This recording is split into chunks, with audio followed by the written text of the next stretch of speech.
And what's up, everybody? I'm back with another video game review, and today I am reviewing Princess Peach Showtime. Yes, the first new for 2024 game that I have been able to play, and it's Nintendo's first real big release of 2024 as well. So lots of cool stuff there. And this game I went in with a lot of mystery. You know, for Mario Wonder, I got to see some gameplay trailers.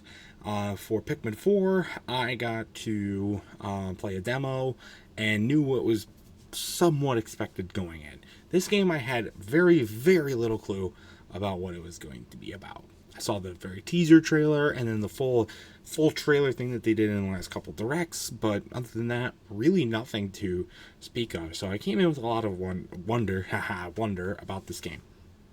And I got a lot of thoughts on it today, so let's jump right into it, shall we? First off, I do want to say I finally got the pre-order bonus for a game, and I only got the pre-order bonus because this is a birthday gift, hence why I am not opening it. But you get it's a little stand, and you make the stand. It's pretty cool, I think, at least, with Sword Fighter Peach and the logo for the game. I think it's pretty cool.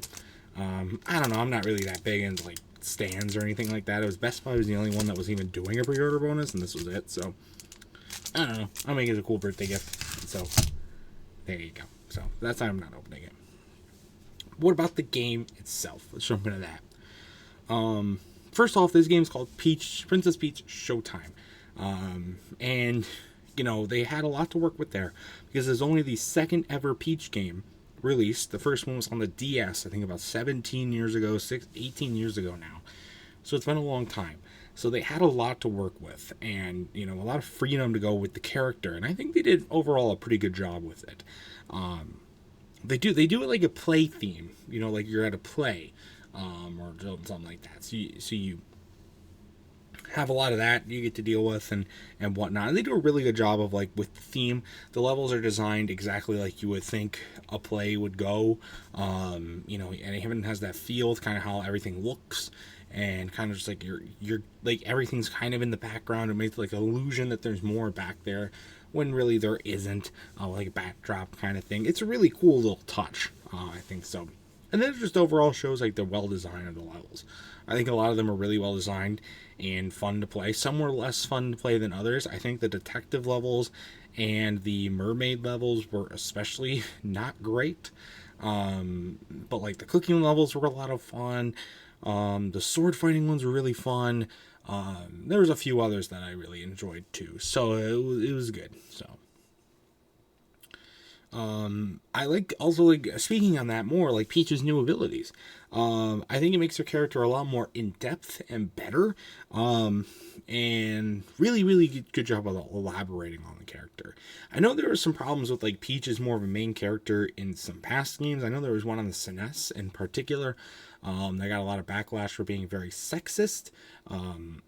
So it was kind of just shunned into the shadows. I don't know how the DS game that had Peach as the main character was really received, but and this game is doing okay Metacritic wise, like 74%, I think it was last I checked.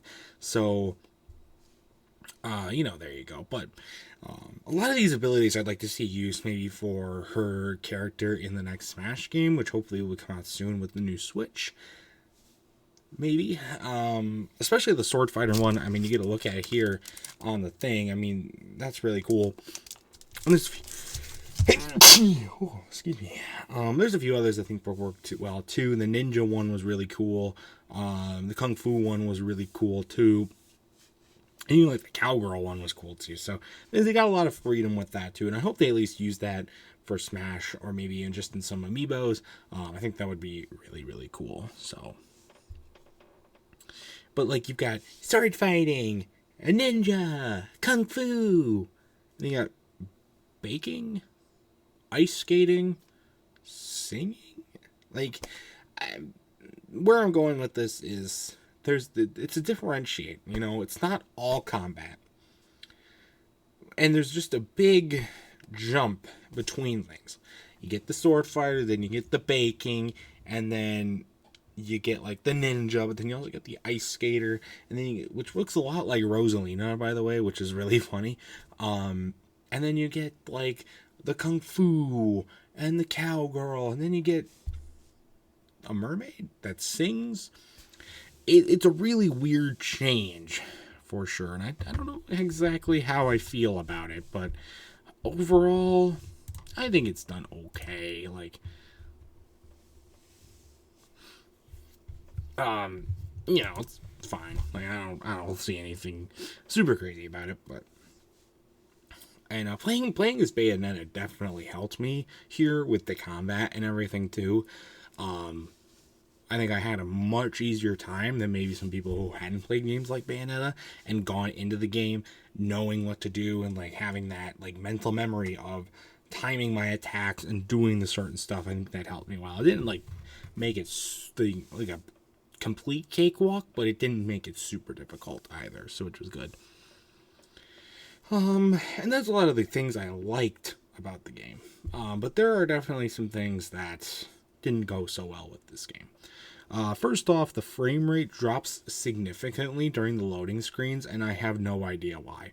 The frame rate was not a problem in really any, it's not really a problem in any part of the game except for the loading screens. And I don't know why the loading screens. Those are probably the least detailed parts of the game. They were the least detailed parts of the game. So I don't know why they did that. It's just weird. Also, the boss fights are one of the weak points of this game. They are not well designed at all. The first two I thought were alright. I thought those were pretty cool. But then you get like number 3, the 4, and then just like the last one especially was terrible. They go on for way too long. Like these bosses, they have certain, like the boss 3 and 4. They both have like certain sequences, and you have to counterattack when they're doing their thing to get the hits in. You got to get enough, and then you get like 3 hits in, and then do whatever. Like the third boss, for example, like you get it, and then like 3 times, boom, you're done. But these sequences take a good 1-2 minutes per, and if you don't get it, you gotta wait and do it again, and it's just really, really annoying. And it gets just super, super drag on. It's more just an endurance test for the mind than it really is anything else. And then the fourth boss fight is the same thing, except you have to hit him 3 times just to get one of the hits you just needed 3 times the first time. So it's really 9 hits that you need for that guy. And just like, come on, it is just not well designed at all. And then the final boss fight is bad. Bad to say the least. It felt a lot like, you get all this anticipation and you're going to the final boss. They've been talking about Madame Grape the whole time, and you go to the final. Also, Madame Grape, really? You couldn't have come up with a better name for that for overarching enemy of the game? That just seems cheap on, in my opinion. Then you get to the final boss, and it's not good. Like I already said.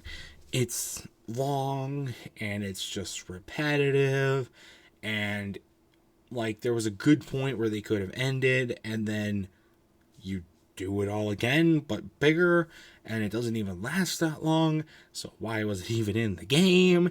And like you're Hadouken and whatnot. It's just, yeah, I didn't like the last boss fight. I think it just started to go. It goes up just a little, like just slight increase the first 2, and then like drops off like that. It is, yeah, not good at all. That's one of the big weak points of this movie or this game.